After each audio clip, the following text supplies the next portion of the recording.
Great. Welcome to Google Classroom for Admin and Leaders. I'm Jessica Peterson.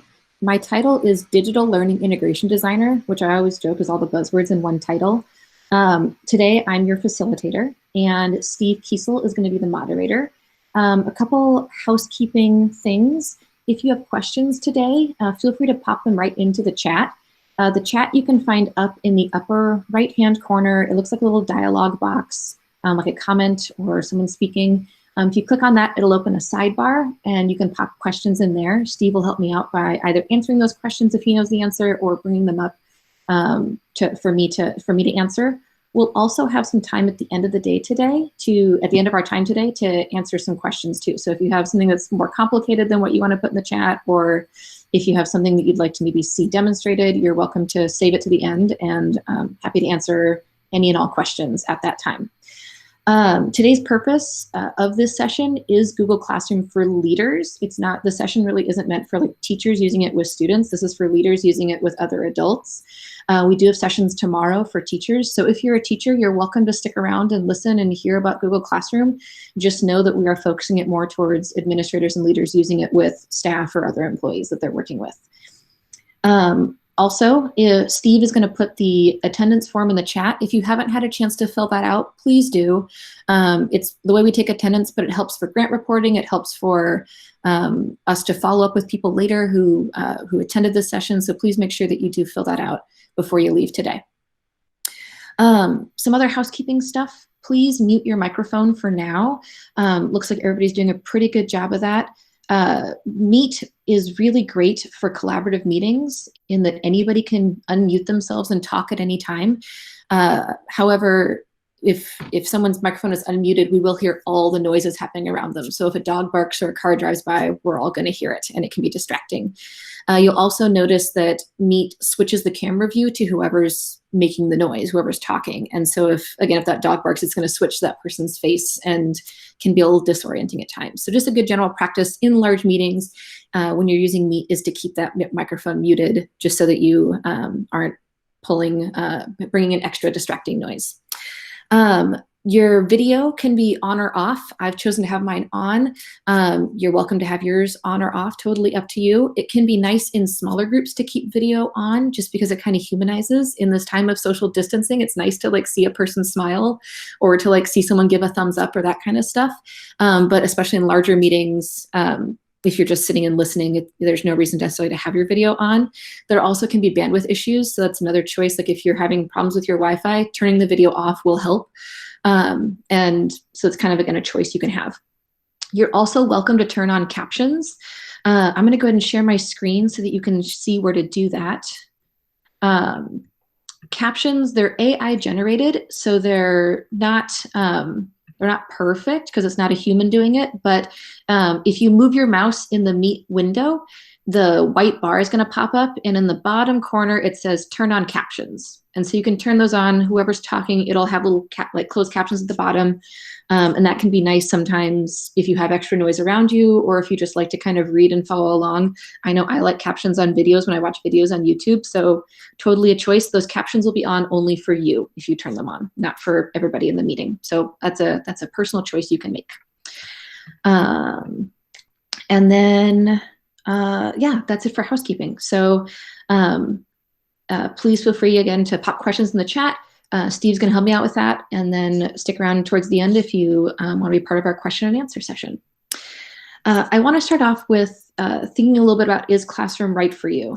It's a tool we're kind of hacking. It's designed for teachers and students. That's why it's called Classroom. But we can use it to facilitate team leadership, but it's not always the best option for all teams. So that's something to kind of walk away with today, that maybe at the end of today you realize Classroom isn't going to fit my needs, and that's totally okay. There is no pressure to take on Classroom after walking away today.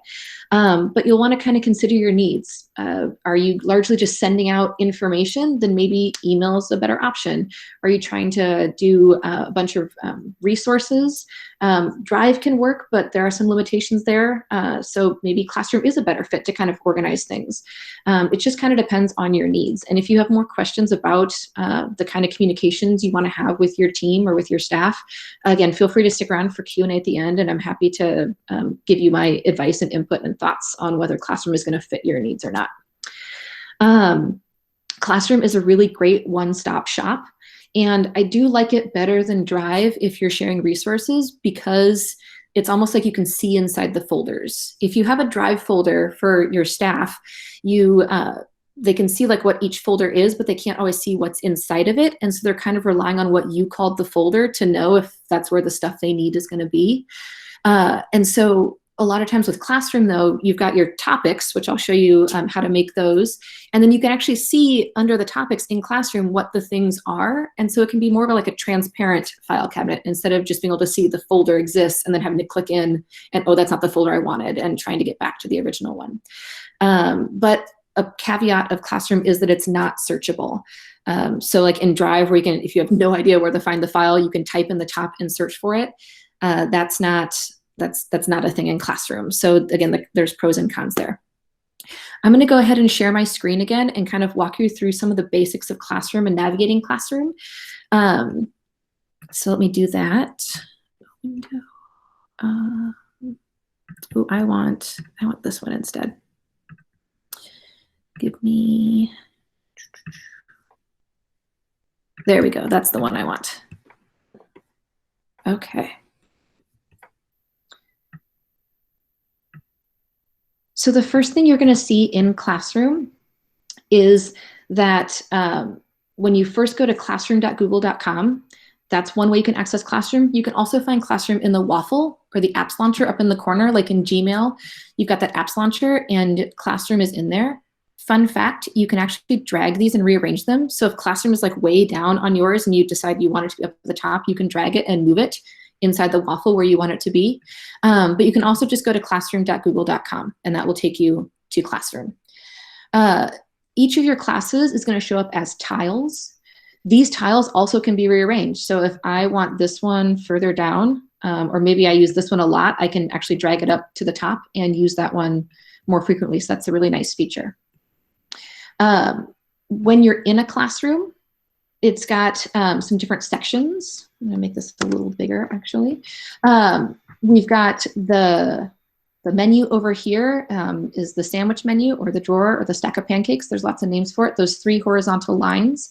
When I click on that, it opens up a drawer that's going to list all of my classes that I'm in as a teacher or as a student. And it also provides a space here where I can get back to that main home screen. So classes is going to show me all of those tiles again. There are 3 main sections of a classroom. Once you've made it, you have the stream tab, and that's where you're headed, where you get shown first. When you first come to a classroom, you always see the stream first. You've got your classwork tab, and that's going to have all of your stuff in it. You have your people tab, and that's going to list who is in the classroom. And then the grades tab we can largely ignore. It's off by default, so the people you have that you've enrolled in your classroom aren't even going to see it. So I'm going to ignore it since it doesn't have anything to do with leadership or administration in any way. So we're just going to kind of ignore that grades column. Along this top bar, you also have your settings menu, which is the cog or the gear. And you've got your apps launcher here again, where you can go to different Google apps. I want to talk a little bit about settings. There are some good settings to consider.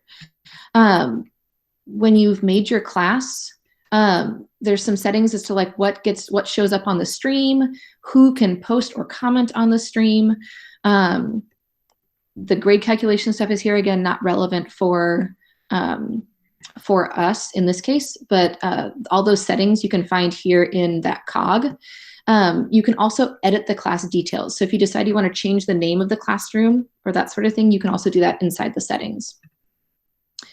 I'm going to go back to the main classroom homepage, and to create a class, you just click the plus sign and you choose create class. It's going to ask you for a name. You have to give it a name.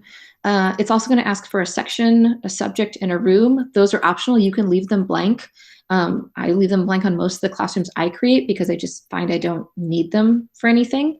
And then whatever you give that name, you can change it later in the settings. So I'm gonna go back inside my model classroom here. I'm going to jump into how to post some things. I think that's a lot of times the first thing people think about is like, I want to put stuff in my classroom.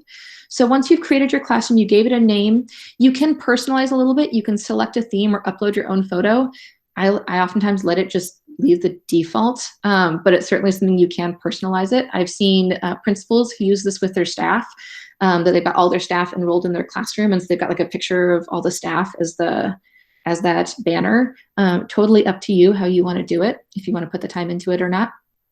But under the classwork page, to add anything, we always use this create button. It's at the top of the screen. If you scroll down, you can see it does disappear. I can't see that create button anymore. You just have to scroll back up to the top and it's there again.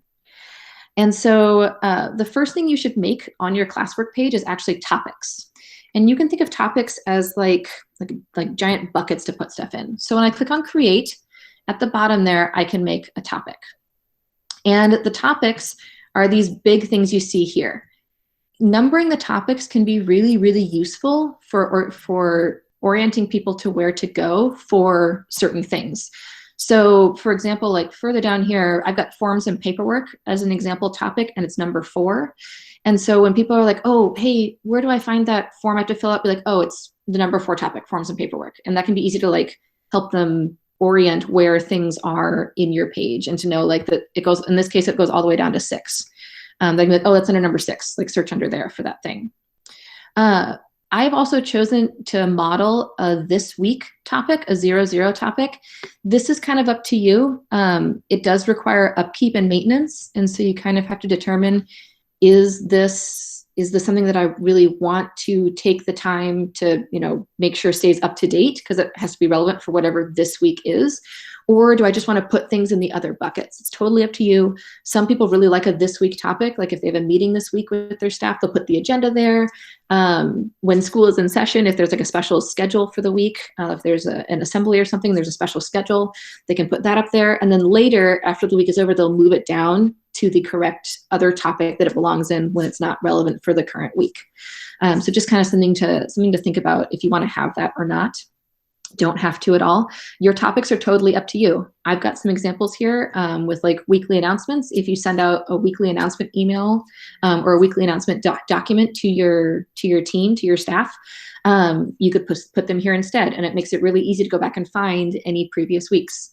I've got a section for meeting agendas and slide decks. And so if you have like someone came in to do a training, or if you have weekly meetings or things like that, you have an all team, you can put those agendas and those decks right here. I've got an example, I've got PD resources. Like I said, I got a space for forms and paperwork. And then thinking about maybe schools, like school sites, if you're a principal, having a space for like different departments to put their things, or to put things for different departments, or perhaps even grade levels, if that makes more sense for you. So but the topics are totally up to you. Once you make them, if you want to rearrange them, you can actually just drag and drop. So if I decide I want meeting agendas above weekly announcements, I can just drag it and it'll move. I'm going to put it back because it messes up my numbers.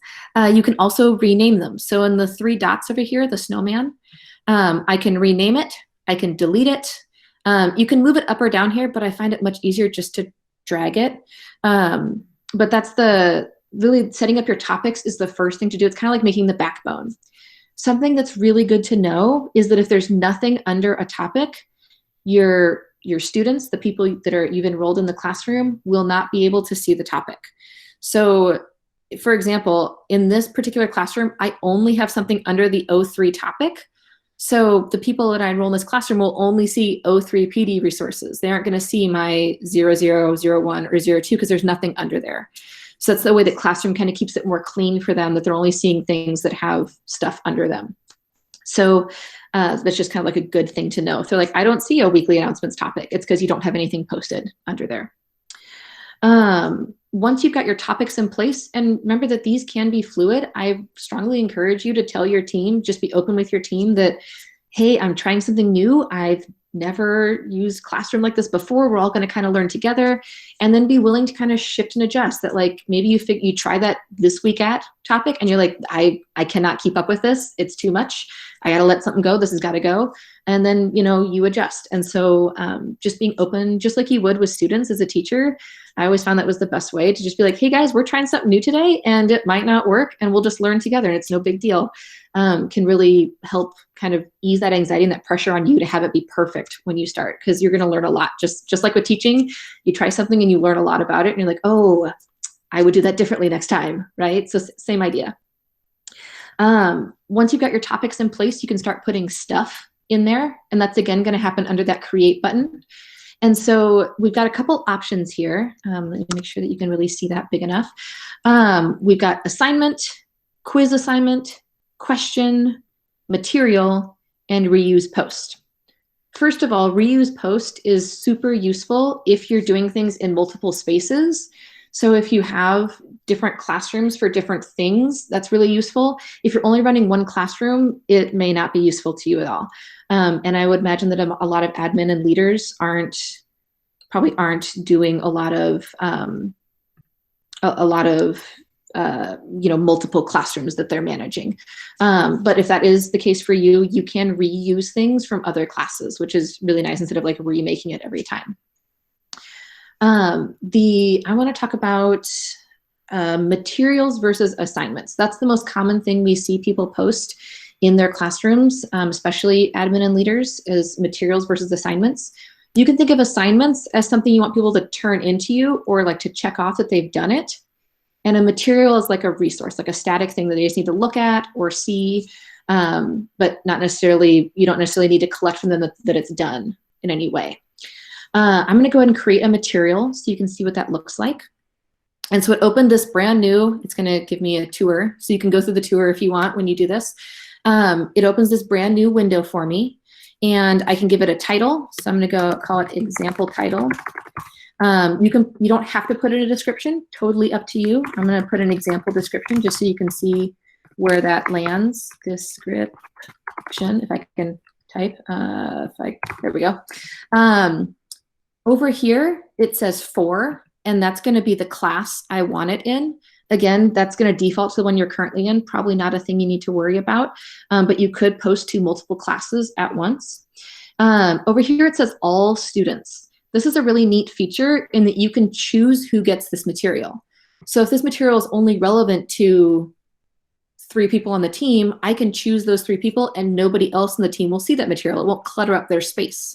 So it can be really nice if you have like committees working on something, or if you have like just a department or a grade level working on something, you can actually post so only they can see it, which again, just keeps it clean for everybody else. The default is that it gets posted for everybody. Another thing that's really important is the topic. That's where you're going to say what thing it's going to go under. Is this a weekly announcement? Is this a meeting agenda or slide deck? Is this a resource for the math team? I'm going to put it under weekly announcements for now, but that it's important to choose that topic. You can edit later and move it under a topic. It's not hard, but it's kind of like a good practice to get into, that every time you make something, just go ahead and file it where it needs to go. You'll note over here, I can add stuff. I can add things from Google Drive. I can add a link. I will tell you that links are not pretty. It just shows the whole link. So it's not particularly beautiful, but it does get the job done. You can attach a file that you upload from your computer. You can also attach YouTube videos. So if that was something relevant to you. If you don't have the thing made yet, you can also create it right here. This create button will allow you to create a doc, slide, sheets, drawings, or forms right there from within Classroom. Is there anything else I wanted? I'm going to go ahead and add a file from Google Drive. Let me see, what file should I add?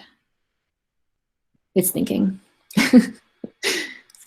I'm going to add the agenda for this current webinar I'm doing. So I'm going to go ahead and click add. And you can see that it showed up right here. And I've got a little X, I can remove it. And so that's if I'm like, oh shoot, I picked the wrong one, I can remove it and take it out. But it's right there. And then up here in the corner, I've got this post button, but you'll see a down arrow. Anytime you see a down arrow in Google period, if you click on it, there's really cool stuff in there. And so inside there, I can go ahead and post it. I can schedule it. So if I'm like ahead of the game, or if I don't want to overwhelm people late at night, like I finish this up at like 9 p.m. and I want them to look at it tomorrow, I can actually schedule it for tomorrow instead of having them get notified that it got posted tonight. You can save it as a draft, or I can also be like, I don't want to make this material anymore. I just want to get rid of it and discard it. So I'm going to go ahead and post it just so that we can see what that looks like. And now you'll see that that's right here under my weekly announcements. If I click on it, it opens up a little bit. I can see the example description. I can see the things that are attached. I can also go into view material, which will make it that bigger window again. To edit this material, I just click those same 3 dots again over on the side. You'll notice that the topic has its own 3 dots and the material has its own 3 dots. Whichever one you click on, it's going to edit that thing. So if I click on the topic's 3 dots, I'm editing the topic. If I click on the material's 3 dots, I'm editing the material. And I can edit it, I can delete it. The link I find the link is more useful for teaching if you want to like point students directly to a thing. But you can also copy the link. Each material and assignment has its own unique URL that you can send people to. You're like, read the weekly announcements at this thing right here. Anything you post as far as classwork goes, people are going to get an email. All of the students in your class are going to get an email saying that something has been posted. So you don't necessarily need to also email them about it. They're going to get notified unless they go and turn those notifications off. Google Classroom allows anyone to decide what classes they're hearing from. So people in the student role can go in and delete or can turn off their notifications. They're not getting emails, but the default is that it's on. And so especially if you have people who aren't super familiar with Classroom, they may not know how to go in and do that anyway. But that is just something that's good to be aware of. And you can even encourage them to please leave notifications on if you feel like they might go in and turn them off. I wanted to pause here. Steve, were there any questions that we should talk about?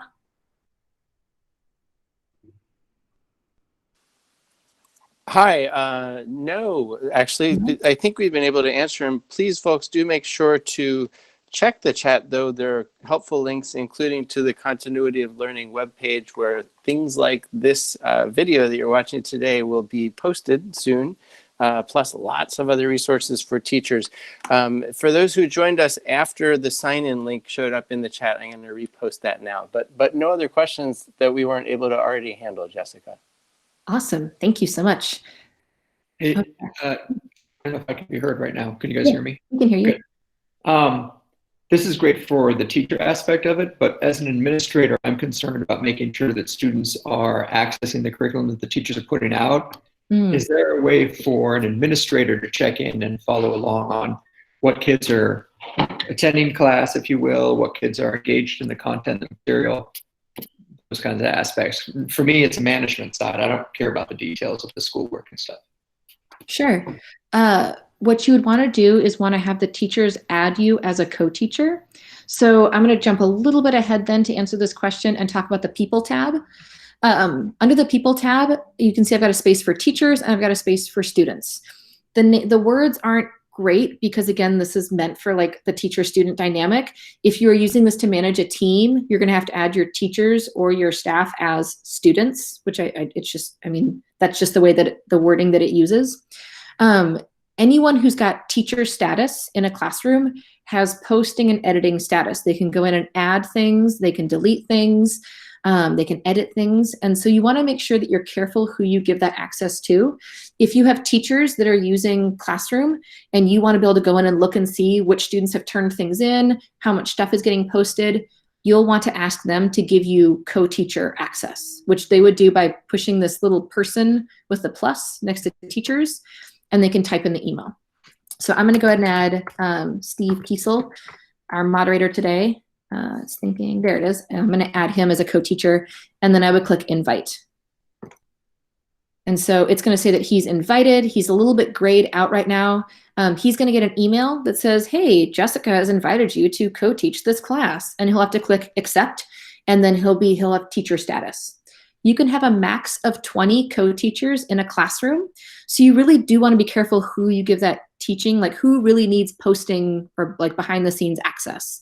That like, if you're running a team, maybe it's you. If you have like an administrative assistant, it shouldn't be having 20 people have posting access in a classroom is a lot. I would shy away from that if you can.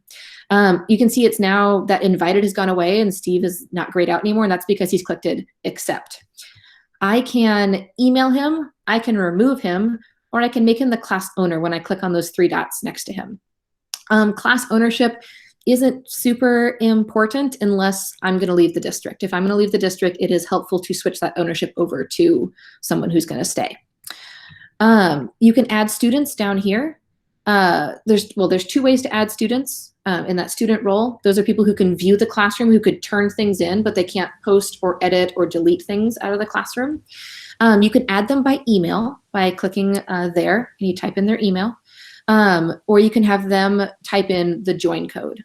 So it kind of depends on how you want to, in this case, since we don't have students in person right now, either way they have to do something. So if they get an email, they still have to join the class, or they have to go in and type in the join code. In theory, in person, you could have them all just enter the join code in person in class, but that's not really an option right now. Did that answer your question?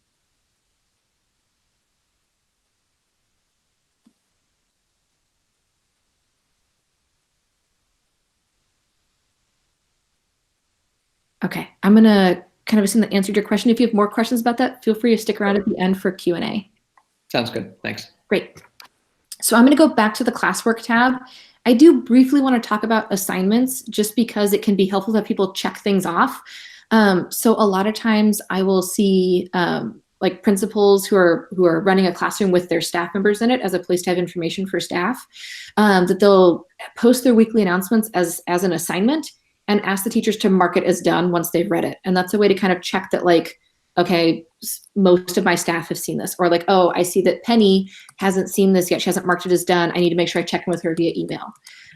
So when you make an assignment, you have a few more options. Again, I've got a space for a title, so I'm gonna call it example title. Instructions, again, are optional. I will say that with instructions, this box doesn't have any special formatting. I can't put images in this box. I can't put like hyperlinked text. I can put in like an actual like URL, but it's gonna be that long giant URL. It's not gonna be a magical shortened blue hyperlink. So I also, people a lot of times also will have like directions documents as one of the first or so attachments to have, so that like anybody who like needs more deep instructions on a task could open that document. But again, I've got that same add or create button, same thing. Over here, I've got a couple of the same things. I can choose the class. I can choose which people get this, this assignment. The points don't really matter, but you could choose points here. I oftentimes choose ungraded because the points don't matter. And then you can put a due date too. And what this does is people can still turn it in after the due date, but it lets you know that they were late. And so that can kind of also keep, like if you're like, please make sure you read the weekly announcements by Friday, and you've got people marking turned in on Saturday, that kind of gives you like an awareness of like also who, like, are people able to meet this Friday deadline, or is it happening after? But you can set a date. So I'm gonna set it for Friday. You can set a time. There's pros and cons to that. It defaults to 11:59 p.m., giving the person the whole day to turn it in, but I could say noon. Like maybe I want to make sure you read these things by noon. Totally up to you. To remove either of those, I just push the X there. And then here's that part where I want to put it in a topic. And that's really important to make sure you get in that habit of like filing it where it needs to go. You can add a rubric. There's some originality. That stuff doesn't really matter here. And then up in the corner, I've got that assign button again, where I can click that down arrow to schedule it. So again, maybe I'm on top of things. Maybe I couldn't sleep, whatever it is, I can schedule it so people don't know I'm working at 11 o'clock at night. You can also save it as a draft. If you're not ready for people to see it yet, you want to come back to it and keep working on it, you can save it as a draft. So I'm gonna go ahead and click assign in this case. And so I've got my material here, and you can see the icons are a little bit different. The material looks like a book with a bookmark, and then I've got my assignment that it looks like a clipboard. And so when I click on that assignment, you can see it opens up again. I would see any description I'd written here, and I can see who's turned it in and who it's been assigned to but hasn't turned it in yet. So that those numbers will change. Right now I have no students in my class, but those numbers if you add them up together, make the total number of students. So if I had 20 students, again, in that student role in my class, and I've got 10 who have turned it in, it's going to say 10 turned in and 10 assigned, meaning that those other 10 have not turned it in yet. And I'm waiting on 10 more people to turn it in. There is no student view of the classroom. So a workaround that we've kind of recommended to people in the past is to add your personal email as a student in the class, and then you can log in with your personal email and see what the student view looks like. Just know that there's an extra student in there that wouldn't be, that's not an actual person. Like, you know, if you have one person is left that it's assigned to, it might be your personal because you're not going to go in and complete the assignments. But when students are looking at Classroom, and I can show you this actually with another classroom that I'm a student in. I'm going to go here. This is the classroom I'm in. That when I go to an assignment, I'm going to view assignment, and I'm looking at it as a student right now. If there's a document that I'm supposed to fill out as a template, that actually shows up over here under your work. And so this button will actually say, I think it says turn in, because I'm turning in that document, but there's no document here. That she hasn't given a document that I turn in. And so I've just got mark as done. And so again, that can be something where you can have your weekly announcement be a document that people need to read, and then they mark it as done once they're done reading it. So you can be like, okay, they've seen it. I can assume that they know that information. Everybody's on the same page. Okay, I'm going to go back to my model classroom. I have one more piece on the classwork page to share with you, and that is the question feature. The question feature allows you to create a single multiple choice or short answer question. It's just one question. And there's lots of settings as to like whether people can reply to each other, whether people can see each other's answers, that kind of stuff. And which can be really helpful for like getting a pulse check. It's a single question. It's right inside a classroom. You're not taking them to a separate form. So if you're just asking one question, that can be a really great feature to use. And then my general recommendation, I mentioned this a little bit, is to set up the structure, put in those topics, put in some of the documents and stuff, like old documents to fill out some of the structure. You know, again, if you've been doing weekly announcements and you want to keep doing that, but do it inside a classroom, go ahead and put in your old weekly announcements documents so that they're there, and then add your people. Because again, every time you post to the classroom, all your students are going to get an email. And it can be real frustrating to be added to a classroom and then get a bunch of emails about old stuff. So as much as you can, put in that structure and stuff in place first, and then add your people. We talked about adding people. Okay. I'm going to pause again here and see if there are any questions that have come up. Hi, Jessica. There are two. Question one, I believe it was Renee, or anyway, one of our attendees, had trouble sharing the webinar calendar with their staff, and they were wondering if there were permissions that it was only shared with admin. It's set up that anyone at SFUSD with the calendar link can see it. So. So someone might have been signed into a private account or something when they tried to open it? That's possible. I'd also recommend sending staff to the webinar webpage. Steve, do you have the updated URL for that, or just the Continuity of Learning website URL? I don't have it with me unless it's in the webinar document, which is right in front of me. It's the Continuity of Learning website /webinars. So it's that same URL /webinars. Okay. And that's going to take them right to the webinar page, and the calendar is there. The links to register, the recordings are all there. That's where all that stuff is going to be, is on that page. We're finding that the actual Continuity of Learning website is being edited by many, many people, putting lots of stuff up there. And so the webinar stuff all got pushed way down. And so we just went ahead and made it its own page. So that way you can always go to that webinars page of the Continuity of Learning website and find all the stuff that you need. And you said that's /webinar or webinars? I'll put it in chat. Webinars with an S. All right, let's see if that works. Yes, it does. Okay, yay. So you'll get it in chat if you look, everyone. Yeah. And there's another question? Actually, no, I just wondered, I have the DOT classroom set up, which is a fully built out classroom that we've been using. Do you mind if I share my screen for a second to show people what it could look like? Yeah, I will stop sharing once I find the window. There it is. Stop presenting. Okay, it's all you. All right.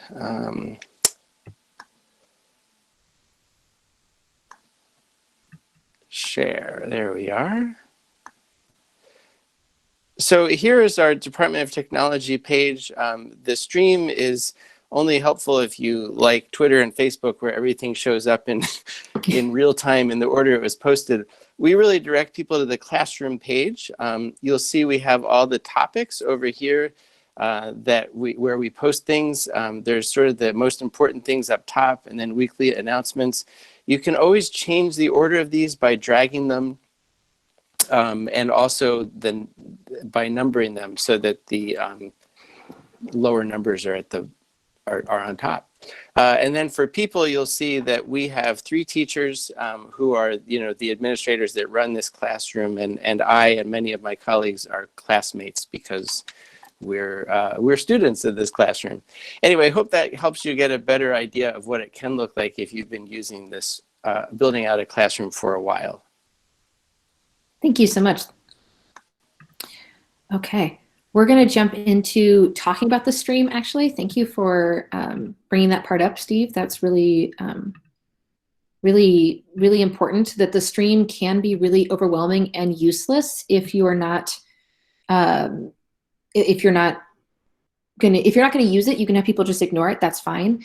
It is the first thing people see when they come to your classroom, though. And so actually what I recommend is in that settings cog, remember that you can choose, there's a setting called classwork on the stream, and I have it set up to hide notifications.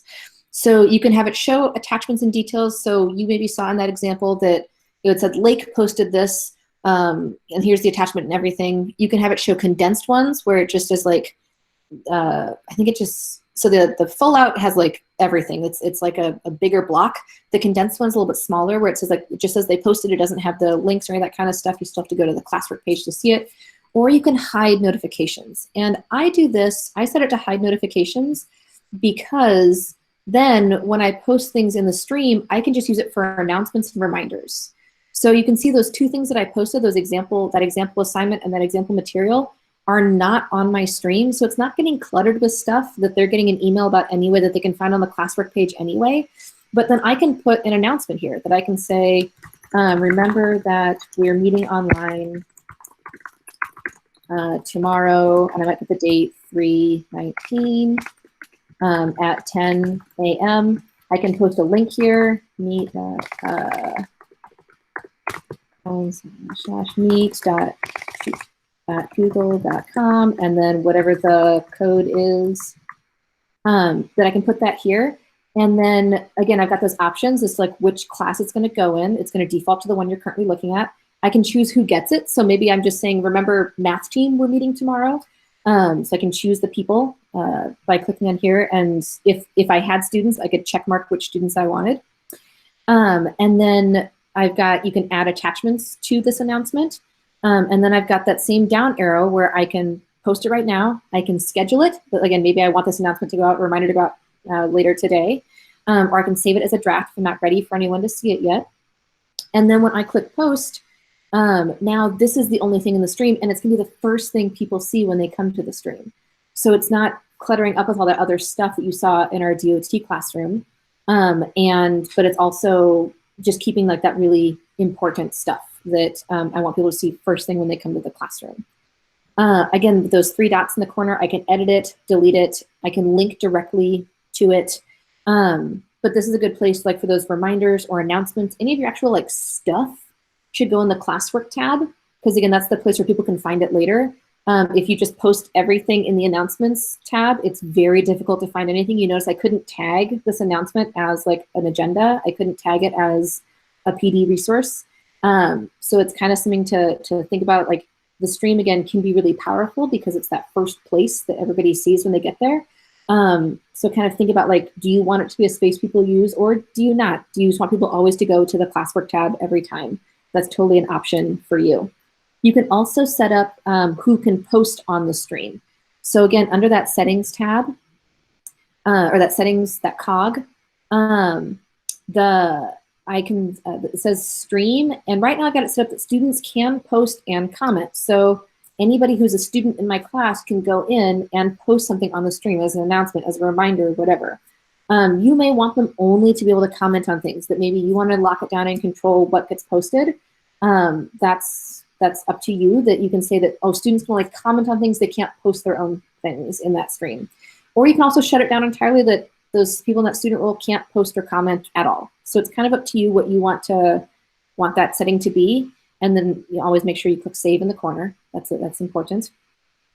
And you can see, speaking of comments, that down here, I've got this class comment spot that, like, if I said, remember we're meeting online, somebody else can go in and be like, oh, I'm having trouble getting onto the meet, or yeah, I'm really excited to talk about this thing. It can kind of be like a discussion board, and people can reply to each other inside of there. A class comment, everybody in the class can see. So again, if I've allowed people in the student role to post comments, that means that if they type something in there, everybody in the classroom can see it. Which again can be really great. If we're meeting tomorrow and Steve is going to be facilitating something, he can go in and comment in there saying, like, remember to bring to have this ready for this thing. He can almost attach onto it and comment. So it can kind of be a nice discussion where people can reply and ask questions, all that kind of stuff. That can be like a nice discussion board space. The other place that comments are really useful is inside assignments. So again, I'm going to go back to where I'm a student so you can see this in. And also, might I mention, Jessica, that we sometimes assume that grown-ups remember, norms of behavior, and they don't always. So, think about your staff and decide if you want to sort of remind them about, discourse, or what should be shared or what shouldn't, or that everybody can see everything there. Yeah. Yeah. Don't smack talk anybody. So I'm currently back in a classroom where I am a student. I'm in that student role, not a teacher. And so in an assignment, you also have something called private comments. And private comments are private. They're just between that person in that student role and you as the teacher in the class. And so that can be a nice place too if you have people, maybe if you're doing, again, weekly announcements as a place, you want them to read it and then mark it as done. You can have them ask if they have any questions, can go in that private comment space. And again, that's going to be just between the two of you. Nobody else can see that. Well, anybody at the teacher role can see whatever that person in the student role put, but it's just between those two parties. It's not everybody can see. But you can see over here on this other side, there's also a space for class comments, which everyone could see. So if someone had a question about the announcements, maybe the practice is to put it in the class comments, and then other people can weigh in, or can be like, oh yeah, no, I know more about this. This is the answer. So you can kind of use those commenting features for different reasons, or you can also totally ignore them, and that's not bad necessarily either. There's a couple last features I want to show, and then we'll open it up for some questions. On the classwork tab, there is a Google Calendar associated with every single classroom you're in. And so when you add students, people in that student role to the classroom, they also get added to the calendar. The calendar automatically adds any assignments that have a due date to the calendar. So if I made those weekly announcements due by Friday at noon, it's going to show up on that calendar. But the calendar can also be a place to put meeting, if you have a meeting space, that can be there. Because again, everybody in this class has access to that calendar. Every class also has a drive folder, so you can put stuff in that drive folder. I'd recommend kind of using that for yourself versus instructing people to go to that folder, because that kind of defeats the purpose of the organization of Classroom. But it is a feature that's there. I think that's it. I do just want to recommend that you kind of think about your own bandwidth if you're taking on Classroom. Know that it is going to require some upkeep, some regular upkeep. In the classes that I run and manage, I just do, I just put up a little block of time, 15 minutes of time, a couple times a week, that I just make sure I go and check in on my classrooms to make sure that they that there aren't any comments to respond to, or that, you know, things are in the right spot. Like just like that time to like remind myself every week a couple times that like, oh, I need to go in and check and see how things are going in there.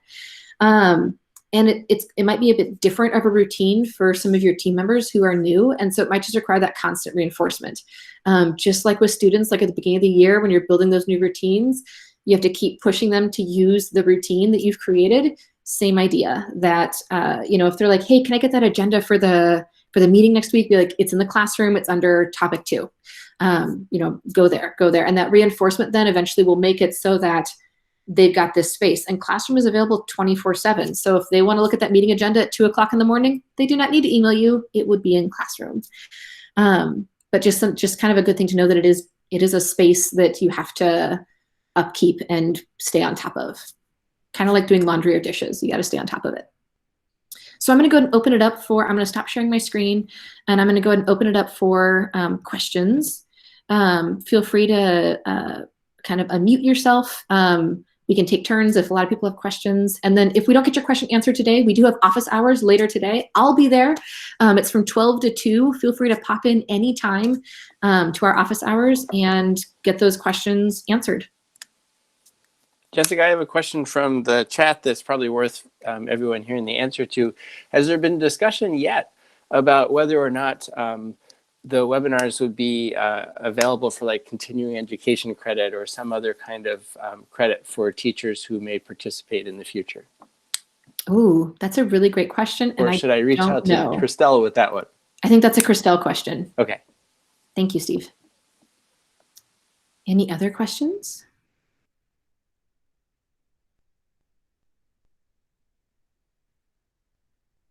To unmute yourself in that space where you currently see my face, if you move your mouse, a white bar will pop up, and in the bottom there's a microphone icon. It's the first of the 3 circles, and it should be red because you're muted, but you can click on that and unmute yourself if you wanted to say something. Hi, Jessica. Hi. And everybody else. I was wondering, when you were talking about the class drive folder, can you say more about why you wouldn't want people to add stuff there? Like what the limits are of that folder?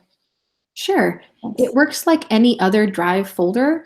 It's just that it's not easy to necessarily find stuff in Drive sometimes. And so if you're going to be posting agendas or resources, that kind of stuff, it's better to post it right into the classwork page versus having it be in a Drive folder and you have to be like, look in this folder, and then it's in this subfolder, and it can be hard to find things in Drive sometimes. Whereas that classroom interface is totally opaque, totally transparent, the opposite. Totally transparent in that I can kind of scroll down and I can see, oh, there's the meeting agenda for March 18th. Oh, there's the meeting agenda for this date. Like it's more easily visible as to what's inside those topics versus like having to dig through folders. Okay, thank you. One quick follow-up then. Sure. If I put stuff into that folder in my classroom for teachers, is it accessible on my regular Drive, or do I have to go into the classroom to get it? It is a folder inside your regular Drive. So when you first are either added to a classroom or you create a classroom, you're going to see a folder in your Drive that's just called Classroom. It's a terrible name because I know the first time I saw it, I was like, I didn't make this folder. That's a terrible name for a folder. Why would anyone have that name for a folder? I almost deleted it because I was like, I don't know why this is here. But that folder contains subfolders for all of the classes you've ever been in, either as a teacher or a student. And then inside that folder then is where that stuff is. So you can find it through it is part of your Drive. And it is shared with, you can set sharing settings where that it's visible to people in the class or not. And so it can be a place for you to kind of organize yourself. But any sort of like documents that are in there that you want people to see, I'd recommend putting in the classroom. Great. Any other questions? I have a question. Yeah. We're thinking of using Classroom to give PD to teachers. Do you have any hints or anything that would help us do that? Yeah, that's actually a really, really great question. I run a Google Classroom course through Classroom about using Classroom to deliver PD. If you are interested in that, let me get the join code for that, and you can join it and poke around it and see. It's got some resources on how to use Classroom and that kind of stuff too. So the join code is, I'm going to put it in the chat. And to join a class is the same as, it's very similar to creating a class. That plus sign up in the corner has join or create class. We chose create because we were making a class, but you just pick join and ask for the code. And that join code, Google Classroom for PD join code. Okay. And so you can just copy that join code and paste it, and that'll enroll you in the class as a student. Poke around, ask questions, all that kind of stuff, and that'll kind of help you think about, there's resources in there about how to use Classroom again, like how to post assignments, that kind of stuff. But there's also stuff in there about like how to design a virtual space. Like how do I make a space that is productive and where people feel like they can learn and can do their best work. Thank you. Yeah, you're welcome. Hi, Jessica. Thank you so much. This is Manette. I'm just wondering, maybe this is a Steve question as well. I'm just wondering is it safe to assume, or do we have any further guidance from the district for which platforms should be or need to be used for student facing as opposed to PD with staff and meetings? Has there been any information or updates on that? I have information. I don't know if how much it's an update or not. As far as sharing materials and resources with students, Google tools are good to go. Classroom, Docs, that kind of stuff, Drive. You can communicate with students through email. They may not be checking their email, but hopefully they are at this point. The other thing is that as far as like meeting with students, if you wanted to do virtual meetings with students, we do have a virtual meetings guide with students that has a lot of information about which platforms to use, that kind of stuff. We had originally said you could use Meet, which is what we're on right now, or Zoom. Right. We can't get Meet to work right now for students. It's just not working at the moment. So if teachers wanted to talk to students this week, they should use Zoom. We're hoping to get Meet up and running next week, but with the constantly changing priorities, with the shelter in place, with Governor Newsom's announcements, it's been a little hard to make getting that tool to work as a priority, since we do also have Zoom available. But Steve, if you'd put that meeting guide, virtual meetings guide with students in the chat, that's a super great resource. It has all the information there. We update it as things change. And there's all sorts of stuff like how do you teach in Zoom and that kind of stuff.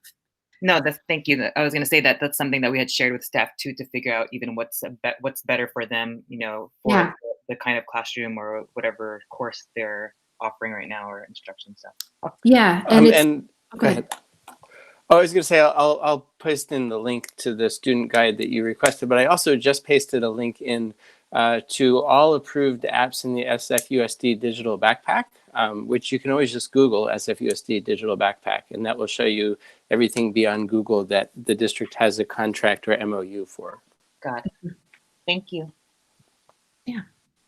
We have about 2 minutes left. So, and I have another webinar starting at 11 on Hangouts Meet. So I'm going to have to go ahead and go.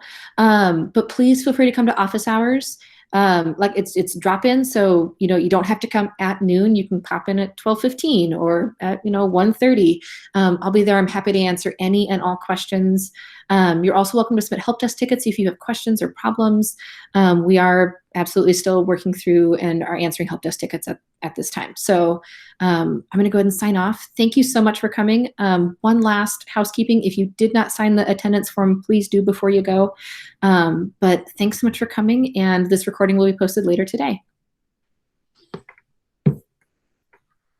Thanks, everyone. And Steve, you can stop recording now. Oh, yeah, thanks. Thank you.